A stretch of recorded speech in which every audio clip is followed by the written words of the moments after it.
నమస్తే, welcome to Anantha TV. నేను మీ ప్రసన్న.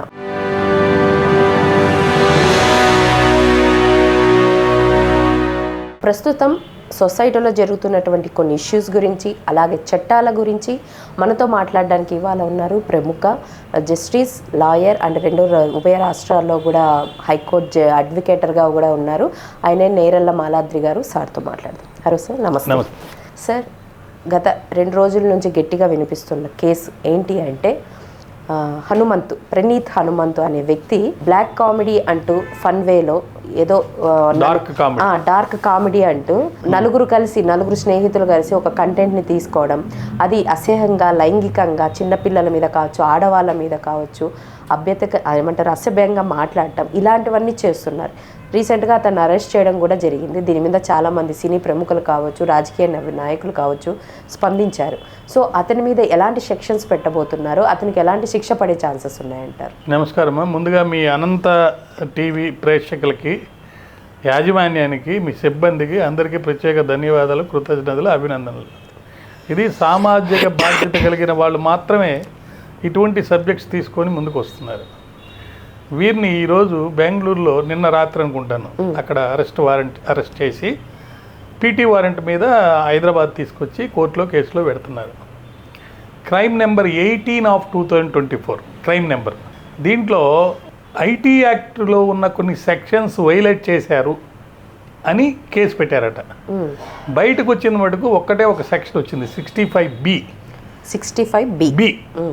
దానికి మొట్టమొదటిసారి నేరం చేసిన వాళ్ళకి 5 సంవత్సరాల శిక్ష, అదే రెండోసారి చేస్తే 7 సంవత్సరాల శిక్ష. అయితే 7 సంవత్సరాల లోపల శిక్ష కలిగిన కేసులు కాబట్టి కోర్టులో వచ్చి నాకు బెయిల్ ఇవ్వండి అంటే వెంటనే బెయిల్ ఇస్తారు.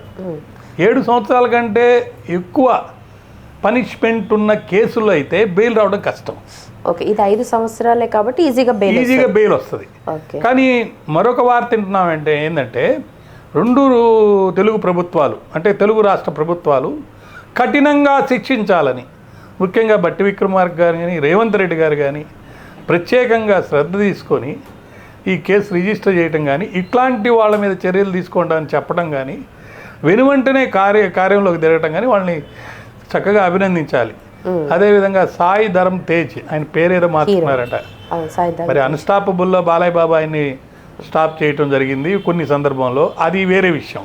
కానీ ఈ పర్టికులర్ ఇష్యూలో మటుకు చాలా ప్రముఖ పాత్ర, లేకపోతే ప్రముఖంగా వారిని అందరూ అభినందిస్తున్నారు. ఎందుకు?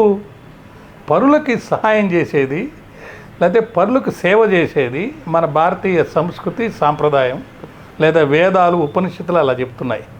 వివేకానందుడు అక్కడ జరిగిన సమావేశంలో పాశ్చాత్య దేశాల్లో అందరినీ ఉద్దేశించి మై సిస్టర్స్ అండ్ బ్రదర్స్ అన్నాడు.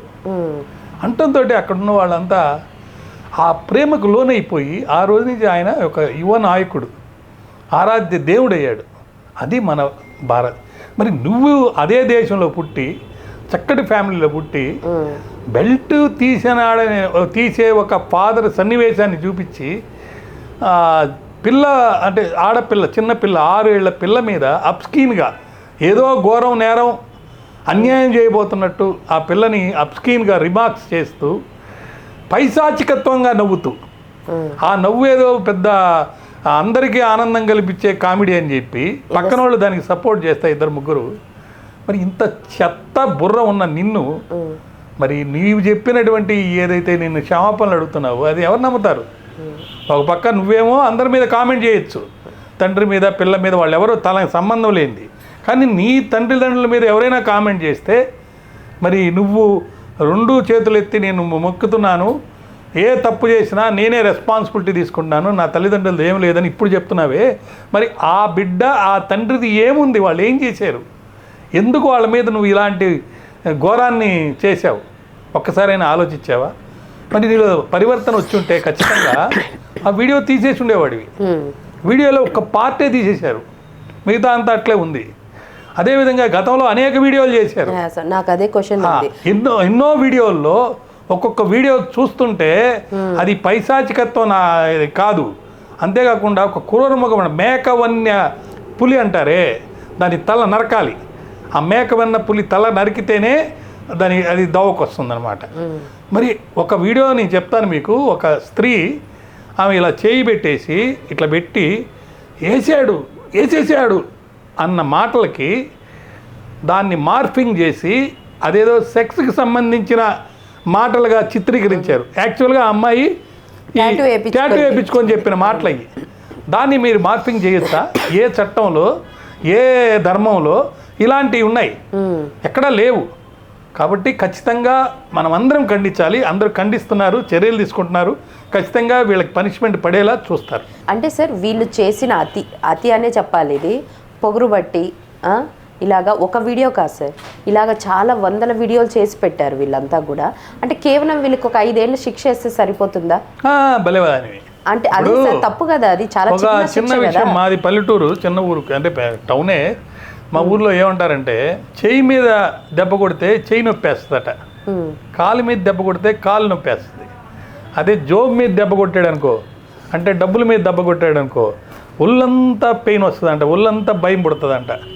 వీళ్ళు ఏదైతే ఈ వీడియోల ద్వారా సంపాదించారో అది నష్టపరిహారం కింద కన్ఫిస్కేట్ చేయాలి. ఈ యూట్యూబ్ ఛానల్ని బ్యాన్ చేయాలి. సుమలాంటి ఒక మంచి యాంకర్, పెద్ద యాంకర్ చేత మంచి వీడియోలు చూడండి అని చెప్పించే విధంగా స్థాయిలో ఉన్న ఈ యూట్యూబ్ ఛానల్ పూర్తిగా సర్వనాశనం అయిపోవాలి. ఇట్లాంటివి కనుక ఉంటుంటే అన్నిట్లో నేను చూసిన వాటిలో కనపడింది. డార్క్ కామెడీ కింద పైశాచికత్వం, దుర్మార్గం చేశారు తప్ప ప్రజలకి నవ్విచ్చే విధంగా, లేకపోతే అందరూ ఆనందంగా. ఇప్పుడు నవ్వు ఆనందం ఎలా ఉండాలంటే శాశ్వతంగా ఉండాలి. నీ ఒక్కడే నవ్వుకొని అది పెద్ద ఆనందం అనుకుంటే అది కరెక్ట్ కాదు. ఒక నేర్పించి నవ్వేది నవ్వు కాదు, అది విషపు నవ్వు, అది తప్పు. కాబట్టి ఖచ్చితంగా వీళ్ళ మీద కేవలం 5 ఏళ్ళ పనిష్మెంట్ ఇచ్చేదే కాకుండా పెద్ద పెద్ద సెక్షన్లు ఉన్నాయి.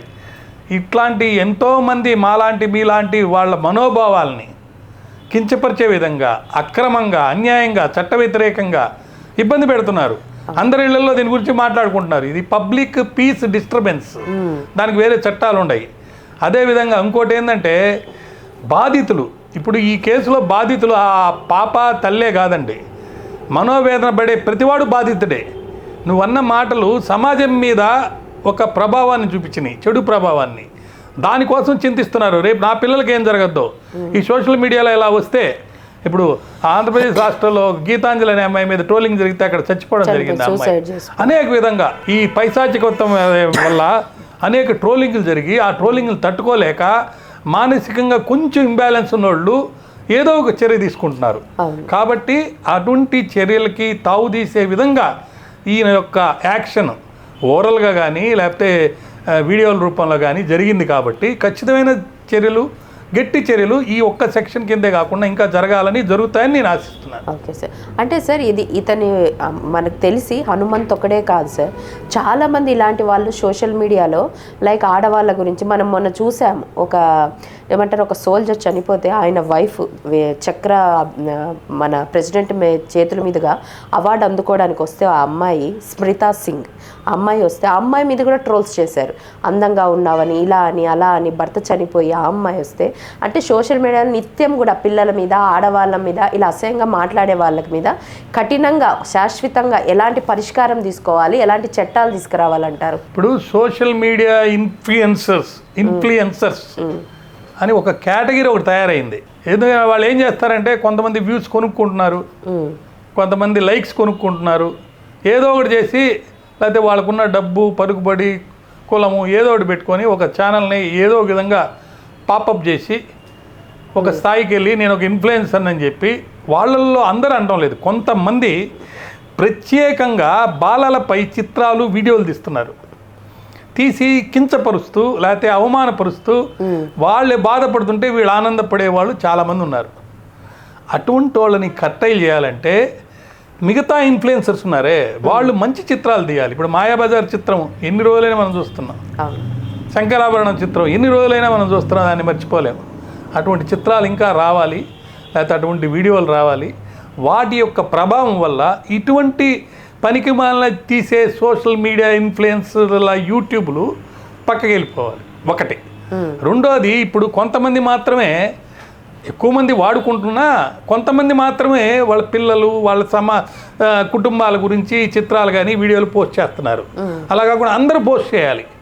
అందరూ వాళ్ళకు ఉన్నటువంటి హక్కుల్ని వాడుకోవాలి. అయితే పూర్తిగా సోషల్ మీడియాకి ఒక బానిసలు అయిపోకూడదు. సోషల్ మీడియా ఎంతవరకు వాడాలో అంతవరకు వాడాలి. సినిమా ఎప్పుడో వారానికి 10 రోజులకు ఒకసారి చూస్తాం మనం, అంతేగాని రోజు సినిమాలు చూడం కదా.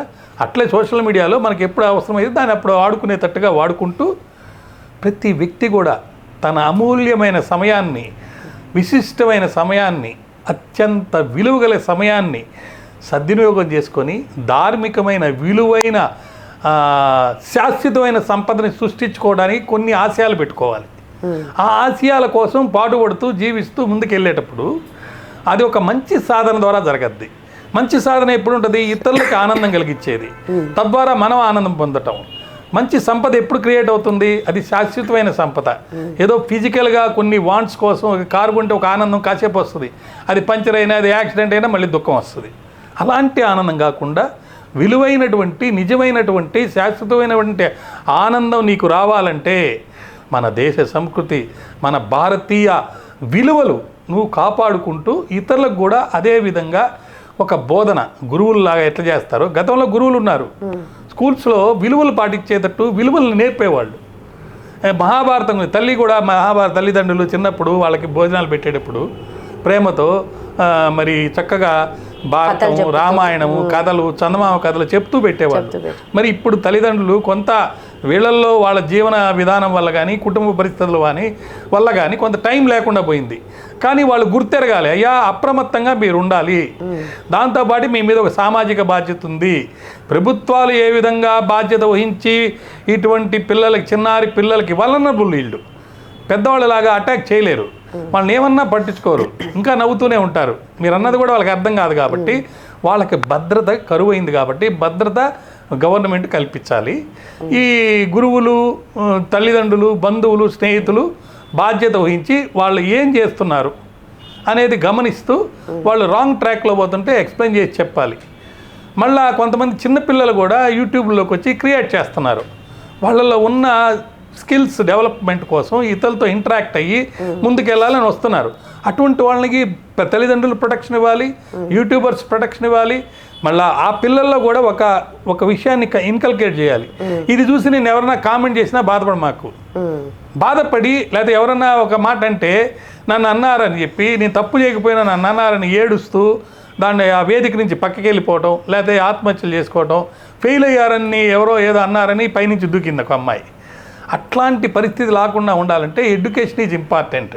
ఇతర దేశాల, కొన్ని దేశాల్లో చదువులు అనేవి ఎట్లా ఉన్నాయంటే, ముఖ్యంగా జపాన్లో చదివి నువ్వు బయటికి రాగానే ఎవరి కోసం, ఉద్యోగం కోసం పోవు. వాడికున్న స్కిల్స్కి తగ్గట్టుగా ఒక ఉద్యోగం వాడే క్రియేట్ చేసుకుంటాడు. అదేవిధంగా ఒక ఉన్నతమైన విలువైన వ్యక్తిగా తయారవడానికి వాడు చదువుకున్న చదువుని వాడుకొని వాడు సమాజం కోసం పాటుపడేటట్టు సోషల్ సర్వీస్ చేస్తూ పోతాడు.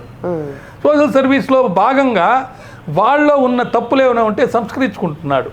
అట్లాంటి విలువ కలిగినటువంటి వ్యక్తులను తయారు చేసే స్కూల్స్ ఉండాలి, విద్యా విధానం ఉండాలి. అలాగే కూడా చేస్తే ఖచ్చితంగా దీంట్లో మార్పులు వస్తాయి.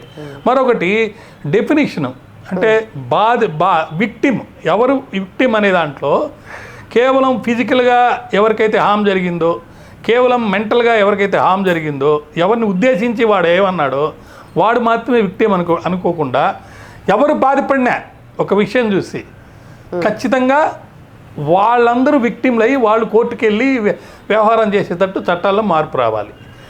మూగ జీవులు కూడా అవి తప్పు చేయవట, వాటికి ఆకలేస్తేనే అటాక్ చేస్తాయట, వాటి మీదకి ఎవరైనా వెళ్తేనే అటాక్ చేస్తాయి. కానీ వింత మృగాలు ఇవి, వీటిని మనం కంట్రోల్ చేయలేము, చట్టం ద్వారానే కంట్రోల్ చేయాలి. కాబట్టి ప్రకృతిలో మనం ఏ ధర్మాలు ఉన్నాయో అవి మూగజీవుల నుంచి అయినా సరే మనం నేర్చుకోవాలి. నేర్చుకోకుండా తప్పులు చేసే వాళ్ళ మీద చర్యలు ఖచ్చితంగా తీసుకోవాలి. మీరు అన్నారు సార్, ఇప్పుడు నాకు ఒక పాయింట్ అనిపించింది. మన సోషల్ మీడియాలో ఎవరైనా ప్రమోట్ చేసుకోవచ్చు, ఎవరైనా వాడుకోవచ్చు అన్నారు. బాధపడితే ఎటువంటి అఘాయిత్యాలు చేసుకోకూడదు అంటున్నారు. ఇక్కడ ఎవరికి హక్కు ఉందని అంటే, ఇప్పుడు నేనే నాకు సంబంధించి ఏదైనా ఒక వీడియో పెట్టాను అనుకోండి, ఎదుటోడికి నచ్చితే లైక్ చేయమనండి, లేకపోతే లేదు. అంతేగాని నా గురించి అసభ్యంగా మాట్లాడడము ఏం హక్కు ఉందని మాట్లాడతారు. అలా అని అతన్ని వదిలేయడం కూడా కరెక్ట్ అంటారా? అతని మీద శిక్ష పడేలాగా ఎందుకని ప్రభుత్వం కానీ కోర్టు కానీ చర్యలు తీసుకోవట్లేదని నా పాయింట్. అంటే హనుమంతుకి కేవలం 5 ఏండ్లైన శిక్ష, ఎందుకని పెద్ద శిక్షలు వేయరు?